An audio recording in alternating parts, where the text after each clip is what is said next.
for the numerous birds which inhabited the trees of the forest had picked them all up. Hansel tried to hide his fear when he made this sad discovery, and said to his sister, "Cheer up, Grethel, I dare say we shall find our way home without the crumbs. Let us try." But this they found impossible.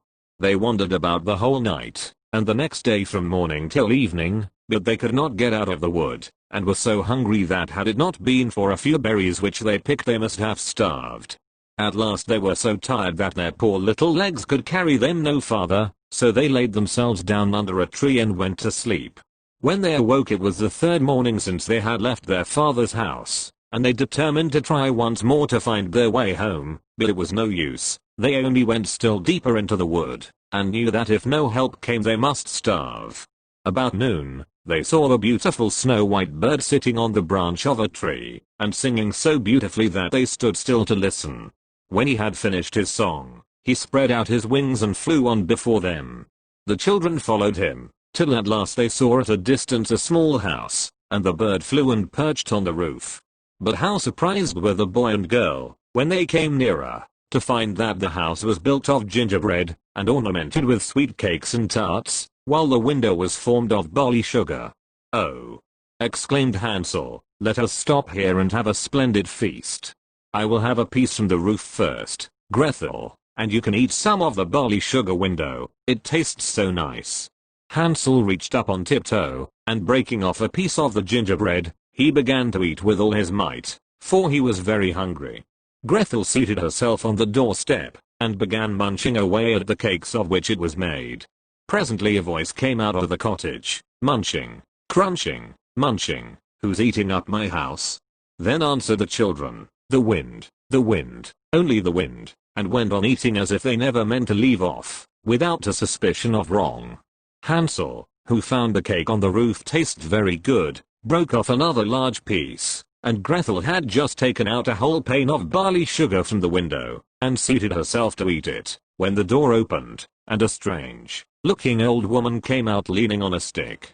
Hansel and Grethel were so frightened that they let fall what they held in their hands. The old woman shook her head at them, and said, "Ah, you dear children, who has brought you here? Come in, and stay with me for a little while, and there shall no harm happen to you." She seized them both by the hands as she spoke, and led them into the house. She gave them for supper plenty to eat and drink, milk and pancakes and sugar, apples and nuts, and when evening came, Hansel and Grethel were shown two beautiful little beds with white curtains, and they lay down in them and thought they were in heaven. But although the old woman pretended to be friendly, she was a wicked witch, who had her house built of gingerbread on purpose to entrap children. When once they were in her power, she would feed them well till they got fat, and then kill them and cook them for her dinner, and this she called her feast day. Fortunately the witch had weak eyes, and could not see very well, but she had a very keen scent, as wild animals have, and could easily discover when human beings were near.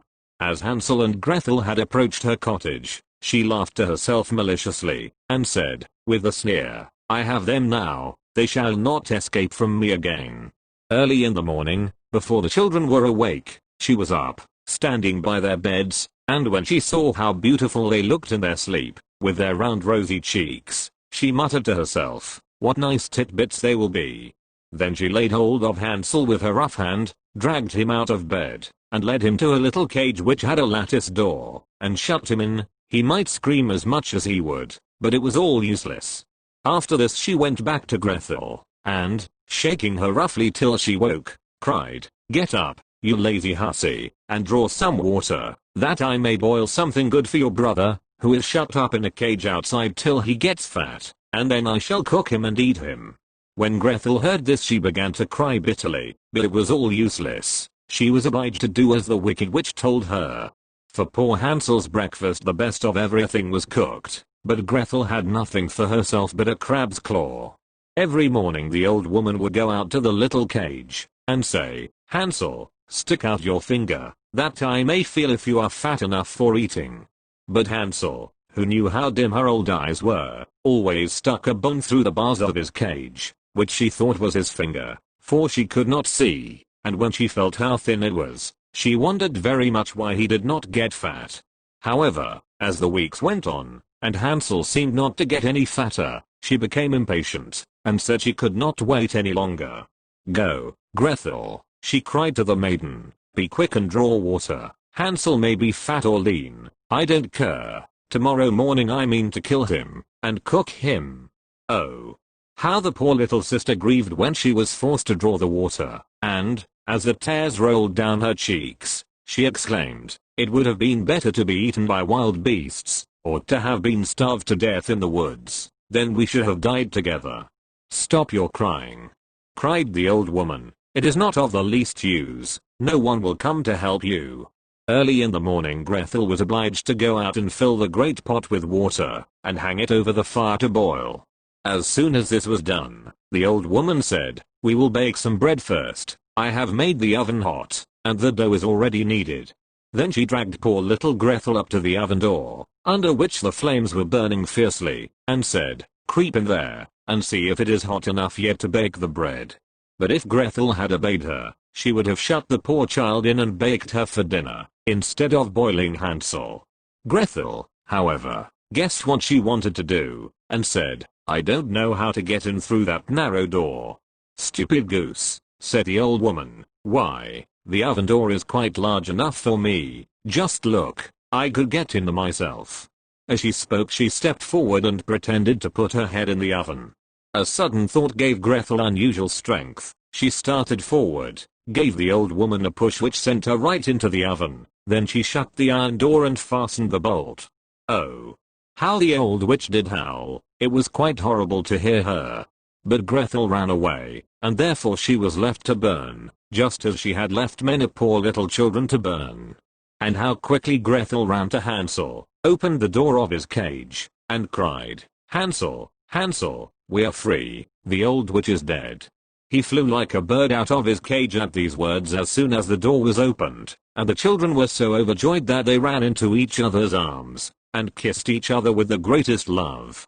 And now that there was nothing to be afraid of, they went back into the house, and while looking round the old witch's room, they saw an old oak chest, which they opened, and found it full of pearls and precious stones. "These are better than pebbles," said Hansel, and he filled his pockets as full as they would hold. "I will carry some home too," said Gretel, and she held out her apron, which held quite as much as Hansel's pockets. "We will go now," he said, "and get away as soon as we can from this enchanted forest." They had been walking for nearly 2 hours when they came to a large sheet of water. "What shall we do now?" said the boy.